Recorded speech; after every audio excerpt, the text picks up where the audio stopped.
Hi, my name's Andy. Just over a year ago, one of my closest friends, Kieran Patel, took his own life. I can't really put into words how much love I have for Kieran. He was a sincerely kind, inspiring, authentic person. He was a huge advocate for speaking up about mental health. I've always encouraged people to talk about their mental health, but I've never publicly spoken about my own mental health before. That's because it's terrifying. That terror is the stigma. Kieran, after your cremation, I reflected for a long time thinking about what I should do in your memory. This video is for you. I hope that by sharing my story, it may encourage others to do the same. My name is Andy. I have ADHD, depression, and anxiety. I remember having suicidal thoughts as young as 12. It's not something I spoke about, or something that anyone spoke about for that matter. If you haven't been through it yourself, imagine losing someone close to you.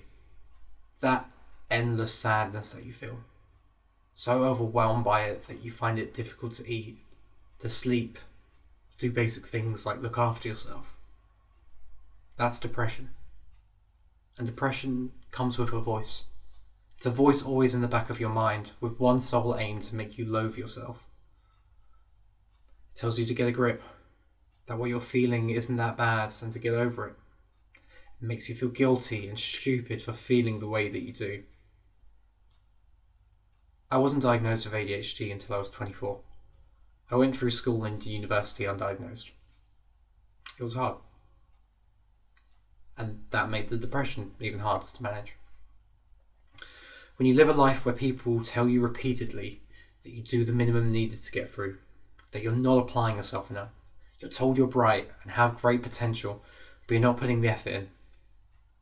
When your teachers, your friends, your family tell you this, over time you accept that rhetoric as your own.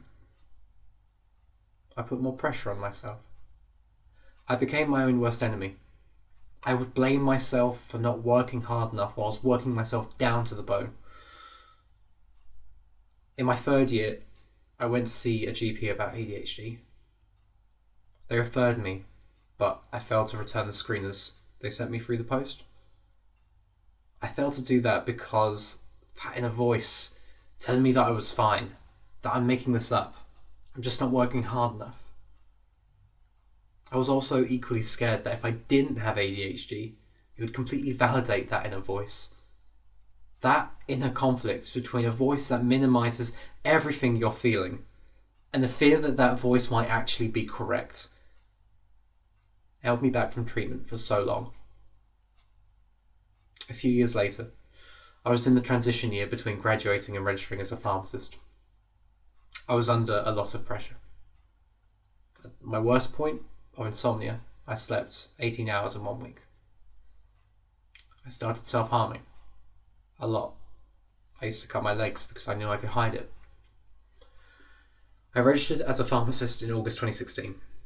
I'd worked so hard to get there, but at the cost of my physical and mental health. And then a tipping point. My life turned upside down. Someone very close to me hurt me more than I thought possible. I had what I can only describe as an utter breakdown. I lost about 12 kilos in about 2 months. There was one point during this period where I held a razor blade to my neck and really thought I was going to end it. That moment is so clear in my memory. I remember feeling this intense pressure inside, this overwhelming pain that I just wanted to stop feeling. I couldn't bear it anymore. I just wanted peace. Fortunately, I didn't.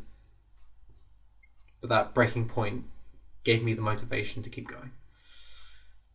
After 6 months, things started getting better. I met a girl. We started dating. It would take me far too long to see she was not my girlfriend, but my abuser. I still struggled to talk about what happened in detail. I was gaslighted and repeatedly went through the cycle of abuse. I felt powerless. The gaslighting led me to see a doctor thinking I had bipolar. Fortunately, after seeing an extremely helpful mental health nurse, I was referred on for ADHD. Friends, colleagues spoke to me with concern about my relationship. They would hear what was happening and tried to help me see what I couldn't. As months passed, I started to open my eyes to what was happening. I wish I had the words to explain why leaving someone who abuses you, degrades you, controls you is so hard. It was honestly one of the hardest things I've had to do in my entire life. But in time I did. For so long I was so angry at myself. How did I not see it? How did I let that happen? I didn't love myself. I loathed myself. I didn't feel like I was worth anything better than what I was going through, and I needed to change that. In the spring, I saw a psychiatrist and was officially diagnosed with ADHD. That was the turning point. I remember immediately after the diagnosis, I felt so validated.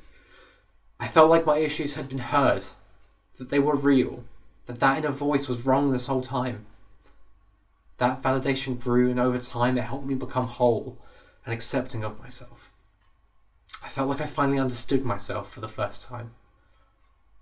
Everyone deserves to love themselves and respect how they're feeling. If you don't right now, that's okay. But maybe it's time to talk to someone about it. It doesn't need to be this way. A large part of the fear of speaking out is actually a fear of hurting the ones you love. I have loving parents. I didn't have a bad childhood. I wouldn't change a thing. But I've worried that when my parents hear this, they'll blame themselves. I know that I can always turn to them for support, and I'm really lucky to have that. And I'm really lucky to have the support network I have around me. My team at work, my family, my friends, and of course, my girlfriend Jess, who's got the kindest soul I've ever laid eyes on. I wouldn't be here so well without you. There are still days where I struggle to get out of bed, but I'm forever thankful for the people in my life who make getting up a little bit easier. Thank you for listening to my story. I look forward to hearing yours.